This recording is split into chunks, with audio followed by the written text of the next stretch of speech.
everyone, I'm Shelby over here at the Yoga Shala in Orlando, Florida. Thank you very much for joining me today.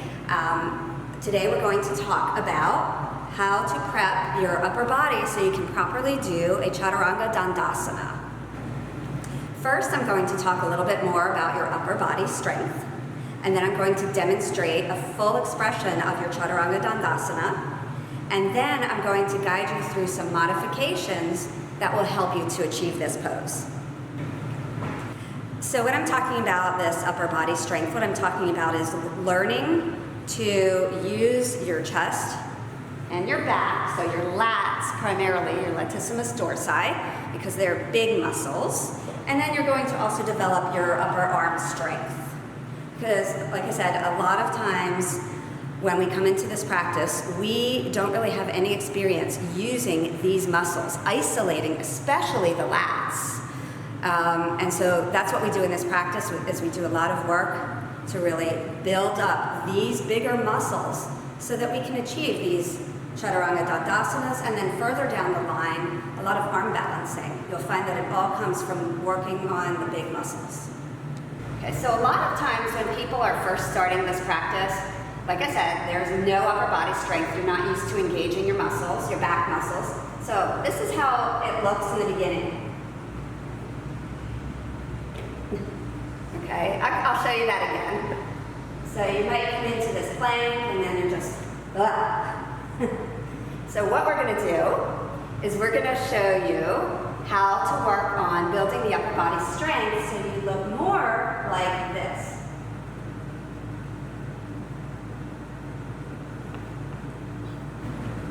Here's a demonstration of how to modify your Chaturanga Dandasana. Okay, so you're going to come into a full plank, engage your back, your latissimus dorsi, engage your chest muscles. Look forward, lower down to your knees, try to keep your back straight, okay? Push your hands into the mat as if you're pushing the floor away from you, and slowly, with control, bending the elbows, lower the half of your body down. So from your knees all the way to your head, lower it all the way down. And when you do this with control, you'll find that the upper body gets really built up. My suggestion would be that you take that modification of coming to the knees and with control lowering down every time you do a Chaturanga Dandasana, when you're first trying to work on building your upper body strength. So that means every time you do a sun salutation, A, B, every time you do a vinyasa, work building that upper body strength, lowering down with control. Push those hands into the mat.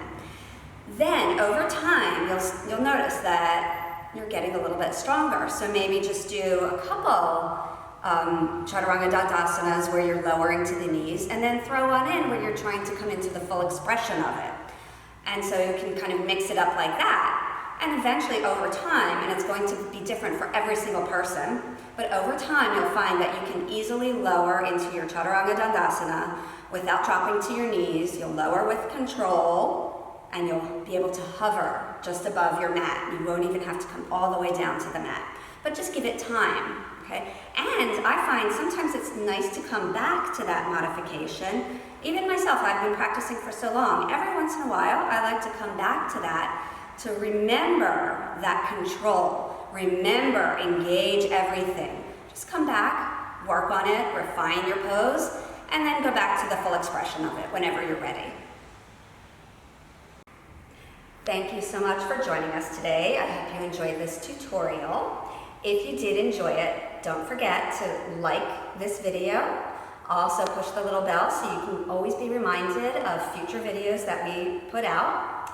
And don't forget to subscribe to our YouTube channel. And come visit me at the Shala. I teach every mid-morning class, Monday through Fridays, from 8:30 to 11 a.m.